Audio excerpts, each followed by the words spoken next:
বাংলাদেশ জামায়াতে ইসলামীর সঙ্গে এক সৌহার্দ্যপূর্ণ বৈঠকে মিলিত হয়েছেন সফররত ইউরোপীয় ইউনিয়নের ইলেকশন অবজারভেশন মিশনের উচ্চ পর্যায়ের একটি প্রতিনিধি দল।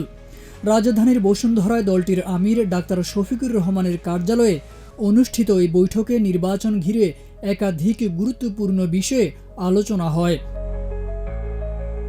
জামায়াতের পক্ষ থেকে বৈঠকে উপস্থিত ছিলেন সেক্রেটারি জেনারেল মিয়া গোলাম পরোয়ার এবং জামায়াতে মনোনীত ঢাকা ১৭ আসনের সংসদ সদস্য প্রার্থী ডাক্তার এস.এম. খালিদুজ্জামান সহ শীর্ষ নেতারা।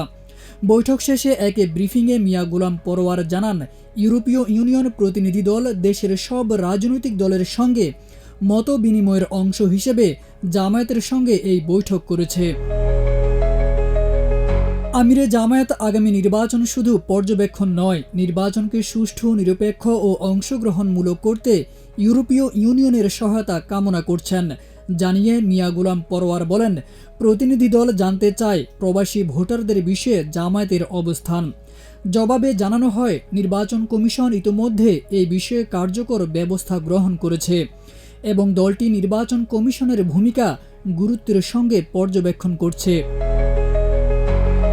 আগামী ফেব্রুয়ারিতে অনুষ্ঠেয় ত্রয়োদশ জাতীয় সংসদ নির্বাচন নিয়ে ইইউ প্রতিনিধি দল জামায়াতের মতামত জানতে চাইলে দলটির পক্ষ থেকে জানানো হয়, জামায়াত এই নির্বাচনকে গুরুত্বের সঙ্গে বিবেচনা করছে এবং অংশগ্রহণের বিষয়ে প্রস্তুত রয়েছে।